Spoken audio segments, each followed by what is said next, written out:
like everything in prison, everything spreads by word of mouth. And so rather quickly, what happened was the word got out. Hey man, that yoga class is no joke. First of all, it's a good workout. And secondly, you'll get the best night's sleep you've ever had. And then over time, the emotional value and the mental health value builds. Welcome to Guys Talking Yoga, a podcast created to help inspire men to consider the practice of yoga by sharing the stories and paths of other guys. I'm your host, Derek Vanderwalker, and today's guest is James Fox, the founder of the Prison Yoga Project, a nonprofit with the mission of bringing yoga and trauma-informed yoga techniques to incarcerated people across the U.S. and globally. In this conversation, James shares his own path, getting into yoga over 40 years ago to deal with, like a lot of us, back pain and stress and all that good stuff.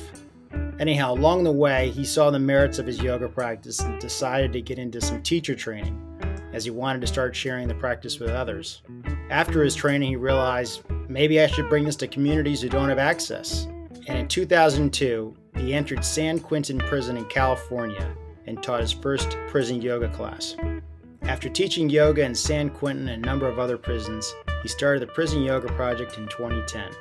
I love this conversation. I love what James is doing with his mission in his life. And I'm psyched to share not only this conversation, but also Bill Brown as executive director. And we're going to have one of their former incarcerated participants share his path and story for how yoga has helped him. Thanks for listening.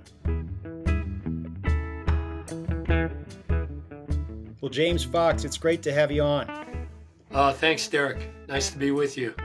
Yeah, no, I've been looking forward to this. So before we get into prison yoga and how you had the vision and the idea to create that 501c3, how did you get into yoga? Yeah, so this kind of goes back 1987. I was a middle distance runner. That was one of my things. And I was living in San Francisco. And I used to run through Golden Gate Park back and forth and developed a back problem. Must have been a pinched nerve or something like that. And I had some friends and I was complaining about my back and they would say, well, you should try yoga. And my response was, yoga? I mean, why would I want to do yoga? I'm an athlete. What would yoga have anything to do with that? And I like to say that I had to suffer enough to finally say, all right, I'll go to a yoga class. And so I went to a yoga class. And my very first yoga class, first of all, I had already been introduced to mindfulness meditation, seated meditation. And I very clearly remember that, first of all, I got physical relief from pain when I did the practice. But more than that, I realized, oh, this is meditation in motion, that you drop into a similar state that you drop into. And particularly for people who are active and people who have a connection with their body, this is a perfect way of dropping into that space. So I became intrigued and I became very interested and started doing retreats and things like that. And that led to after many years, this would have been in 2000. So after maybe 12 years of really being a student of yoga and studying yoga and going into different disciplines of yoga, I decided that I wanted to become a teacher, not to teach in a yoga studio, but I wanted to bring yoga to people who weren't being exposed to yoga. Mm-hmm, mm-hmm. And I live in a small community north of San Francisco. And at the time, there was a residential facility for boys at risk who'd been court ordered into this diversion program. So I went there first and I said, I'd really like to expose the young men to yoga. And it took some convincing, but I finally had the opportunity to do that. Started a program there. And I must have been on the right path because very shortly after that, I got contacted by a nonprofit that was going into juvenile detention facilities in the Bay Area. So then I started going into a couple of juvenile halls. And then in 2002, I knew a therapist who was bringing a rehabilitation program into San Quentin, and he asked me would I bring the yoga program in with him. So that was my introduction. And never in my wildest dreams, 21 years ago, did I think, oh, I'm going to create the prison yoga project and we're going to have in prison yoga programs essentially all over the world. Yeah. Um, but it was my belief in the value of what it was that yoga had to offer, particularly in terms of the mental, emotional, and physical well being that it could afford. Yep. And so, what made you consider bringing yoga to that first uh, community? Boys who were wayward boys who, like, why those guys? Yeah, that's well, it connected with my own background. I never spent time in juvenile hall or anything like that, but I grew up in Chicago and I grew up around what a lot of young urban men grow up around. I played a lot of sports and I was around a fair amount of violence, male on male violence, which Hmm. was acceptable in that time, still is acceptable. It's something that I came to know in the work that I've done over the years as the male role belief system is how you grow up and are kind of indoctrinated and conditioned into, well, this is how you think like a man, this is how you act like a man, so on and so forth, and can lead to a lot of suffering, a lot of personal suffering and Hmm. suffering for others. So, having experienced some of that as a youth, I realized if I had been exposed to something like yoga, maybe it would have made a difference. Now, there's a whole other issue about how do you introduce yoga to young men who are in a situation like that, and that takes kind of a unique skill in and of itself. But I felt like I had experience that I could find a way in, and I was able to do that. Hmm. What is the unique skill you think to work with that kind of audience? I think having experienced that kind of Being able to just empathize with the way they see the world and the things that they're dealing with on a daily basis. yeah, being able to empathize with that, being able to empathize with what it's like to be competitive, what it's like to if you need to use violence, using violence, the gamesmanship men play that young men become conditioned in playing, dealing with the racial disparities, when you live in an inner city and you come up against some of those racial issues, Hmm. um, and some of the problems that causes, and so on and so forth. I had experience with that. Yeah, yeah. And did you initially see sort of the light bulbs go off with this community, or did it take a lot of time to I really kind of saw the win them over? Particularly when I started working with youth in the residential facility, I saw the light bulbs go off pretty quickly. Harder in juvenile hall, although there were always a few young men who were interested. Um, the build in San Quentin took a little bit longer. I like to say when I first walked into San Quentin with a yoga mat under my arm, and some of the guys in the prison on the yard would whistle and catcall at me like, "Hey, what's that under your arm?" Right. Not to mention how the staff greeted me. The five bravest guys in San Quentin showed up for my first yoga class. But like everything in prison, everything spreads by word of mouth. And so, rather quickly, what happened was the word got out, hey, man, that yoga class is no joke. First of all, it's a good workout. And secondly, you'll get the best night's sleep you've ever had. Yeah. And then over time, the emotional value and the mental health value builds. And so it built pretty quickly. And my yoga classes became popular. I've always had wait lists for my classes there. And Yep. yeah, that's how it got going.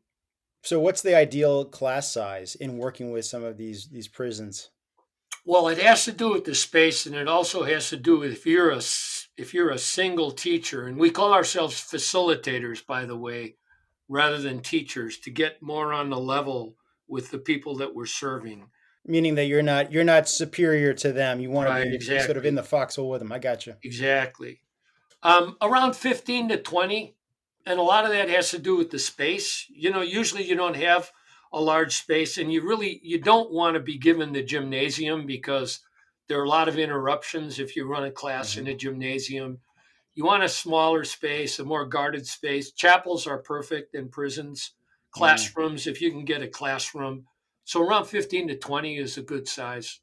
Yep. So, is it fair to say that just about every single individual in these communities has never been on a yoga mat? Yeah, definitely. Yet, definitely never been on a yoga mat. I mean, some of them, a very small percentage, have been introduced to yoga. Maybe they were at another prison and there was a guy doing yoga and they said, "What are you Yeah. doing?" And he said, "I'm doing, some yoga." But they've never had any formal instruction. Yeah.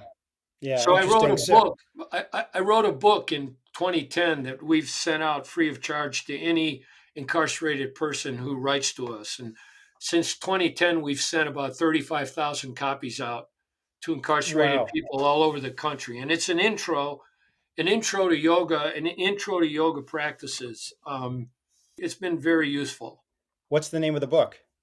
Yoga, a path for healing and recovery. And you can find it on our website. It's not on Amazon or anything like that.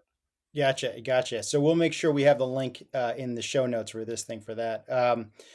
Wow. So, uh, when you start out a class, like your stereotypical class, let's say you have 15 to 20 guys in there. Let's say you got a room that works. It's not too big, not too small.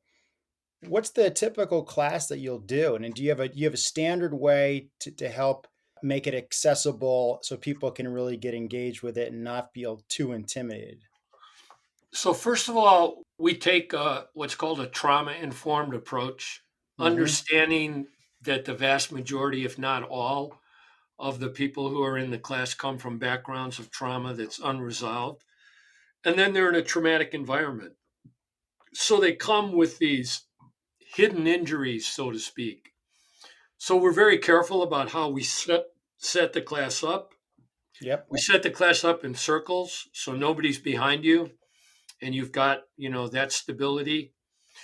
The way, and particularly in a prison environment, and the way that incarcerated people are treated is they're treated for the crime they committed that brought them to prison.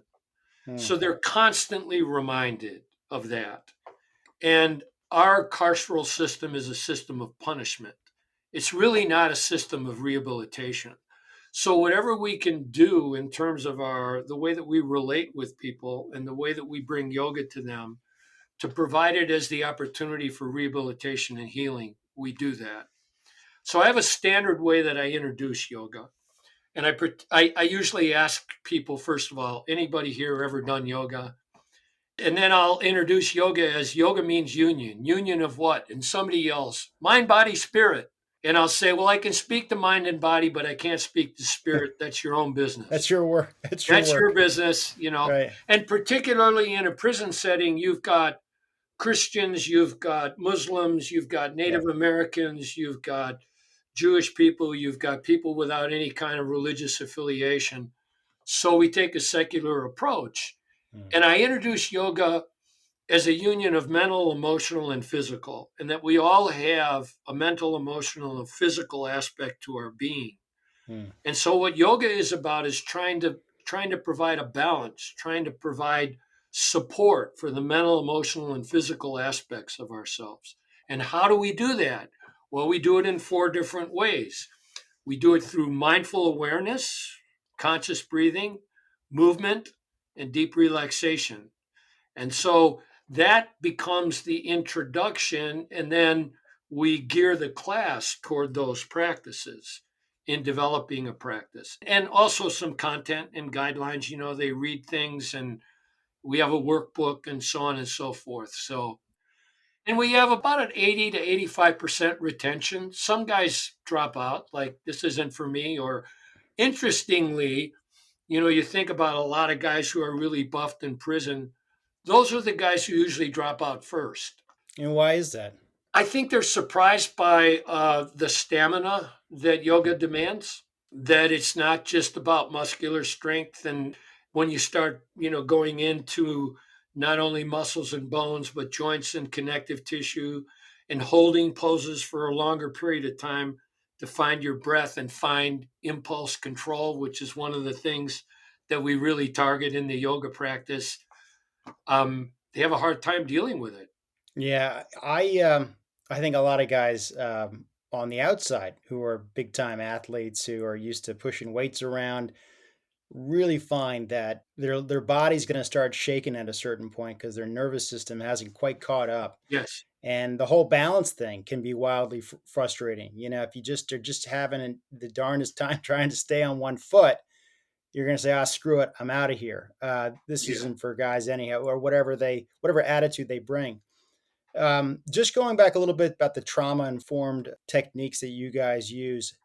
You also had mentioned how you make sure everyone sits in a circle so no one has anyone behind them. I got to imagine that these guys are like hyper vigilant in prison all the time. And you always got to watch your back and make sure someone's not coming up behind you. I would think the opportunity to get into a yoga class and know that you're like in a safe space, you can just let it go has got to be somewhat cathartic, but also it probably takes many visits to really learn to relax. I mean, I know for me, yoga has been a process. So I can't imagine in that community, that environment, how hard it is to let go and really drop into this place. I think it happens pretty quickly. And a lot of that has to do with the skill of the facilitator of creating that space. And they're knowing this guy's in charge. I can trust him. Hmm. He's not going to do the typical male competitive thing like put me in a pose to challenge me as to how long I can stay in the pose. Yep. And that's another thing about trauma informed. You let people, even when you go in the pose, you let people know, okay, we're going to hold this pose for 10 breaths, or we're going to hold this pose for 5 breaths. So they know there's an end to this. And you stick to that. You stick to Right. that. Right. And even in the middle of it, you say, okay, stay with it if you're fighting it right now. And if you need to come out, come out. But see if you can find the strength to stay in it. And you build that connection with them. And then again, the space becomes a place where they can come to their I've got many guys say that, this is my favorite time of week because a lot of them go to other classes, cognitive behavioral classes, and things like that, which is very important. They have to go back and examine their past and Yep. how did they become a criminal and what kind of criminal thinking developed. But they find that they can explore a new aspect of themselves when they're practicing yoga. Yeah, it's awesome. I it reminds me of I interviewed a friend named Larry who's a lawyer.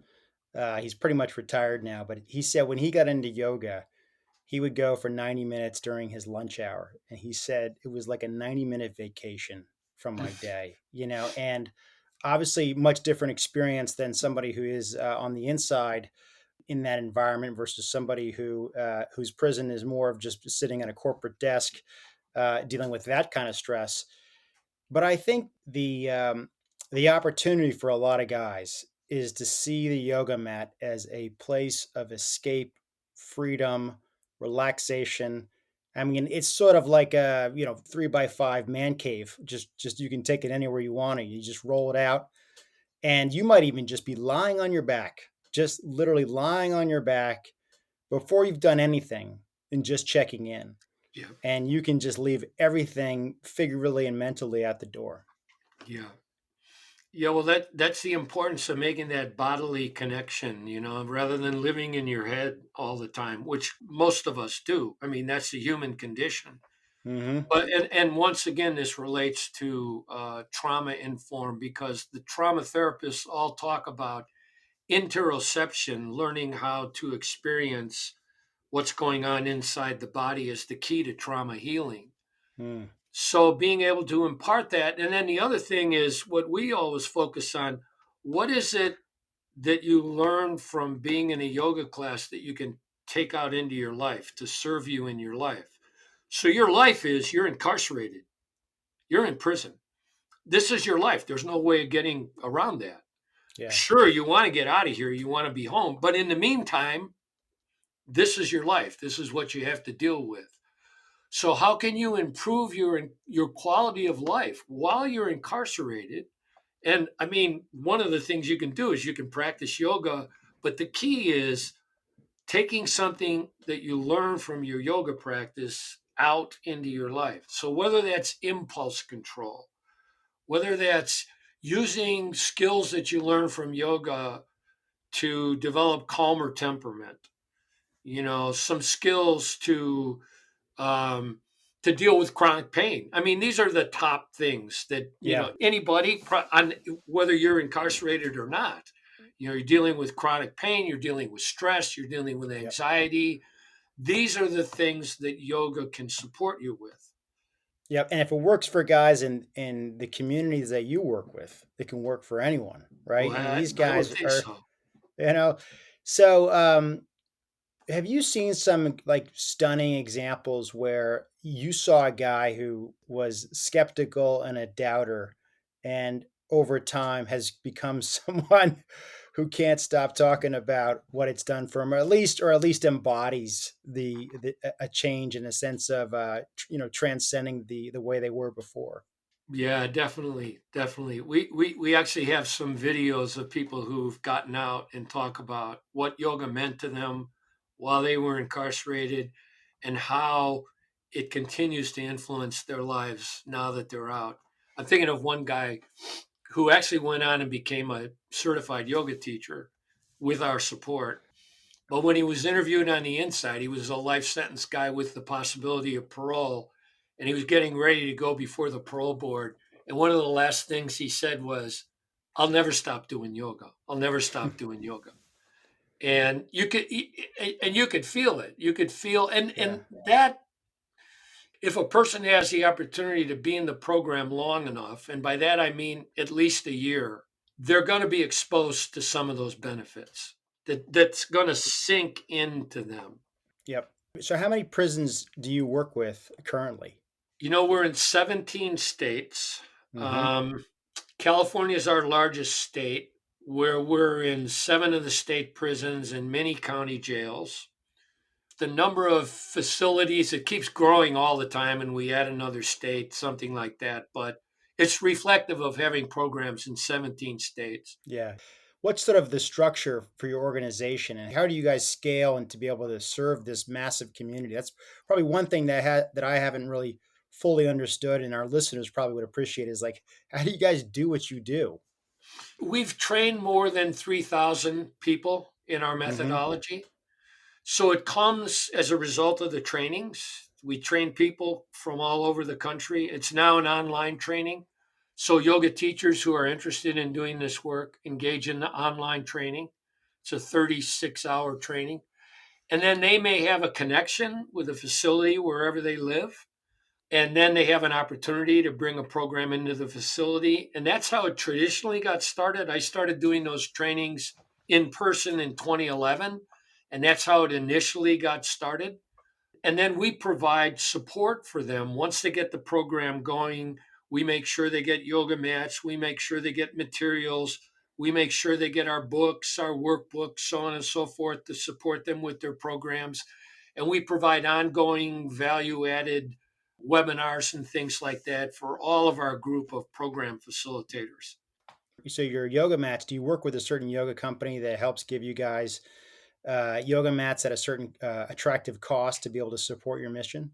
Yeah, we get some yoga mats are donated to us. Like Lululemon donates a certain quantity of yoga mats to us every year, and Yep. then we have privileges with Gaia, where we get a special discount price for yoga materials and things like that. And Hmm. yeah, that's how we handle that.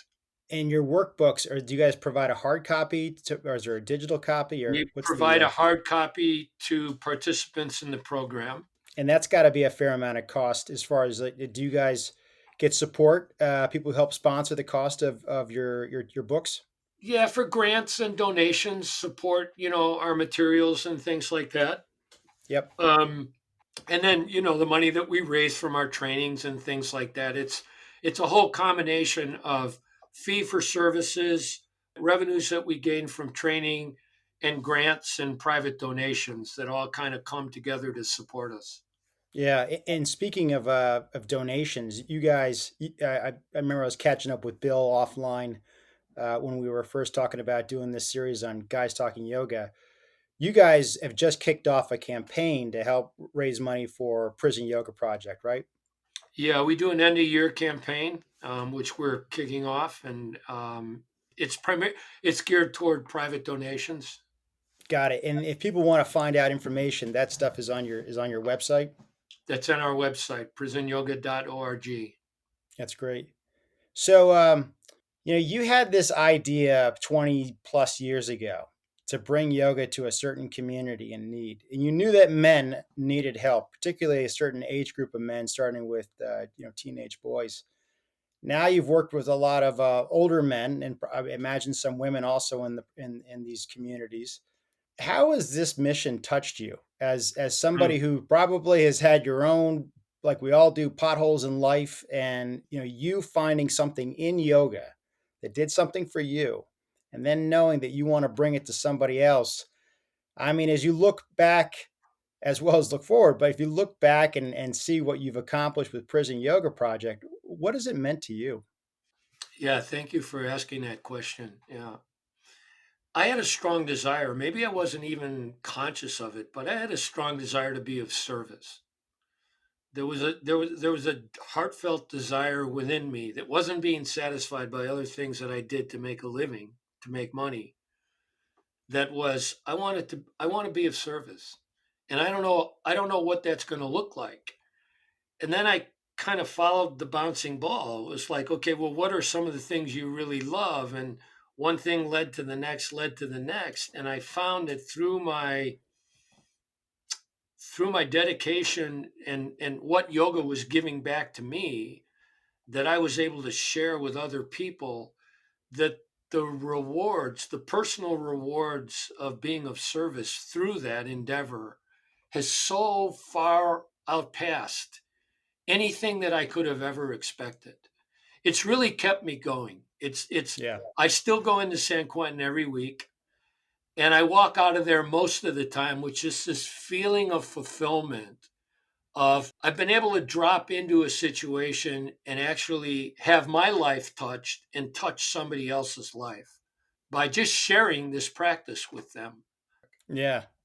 I think for a lot of us, it'd be overwhelming to walk into one of those communities, let alone bringing something that most have never even explored or considered, and then to have the breakthroughs and the connections with so many people in those communities. Now, granted, like not everyone is sold after the first yoga class, but clearly the 80% sort of return rate that you have in your communities and your classes, I mean, it's a stunning impact.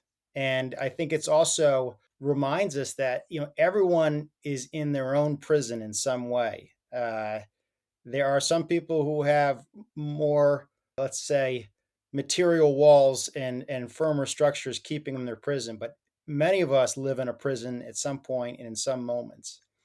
And it's hard to put into somebody's brain exactly how rolling out a yoga mat gets you out of that state of mind or can help keep you out of that state of mind. But it can do that. Yeah. And it seems so simple and it seems overwhelming and so hard to believe when you got tight hamstrings and a tight back and you are skeptical to find that that initial series that you're doing of, let's say, sun salutations or whatever pose you're working on, that first experience, you're going to say, how does this get me to where I want to go? But it does. And you really can't put it into words. It's like sometimes the most important things are you can't explain in words. You just have to feel it and experience it.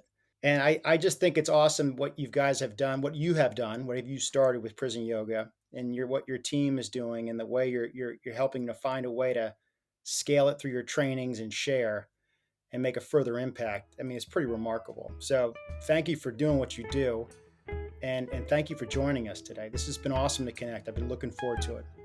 Thanks for the opportunity to talk about it, Derek. Really appreciate it. Take care.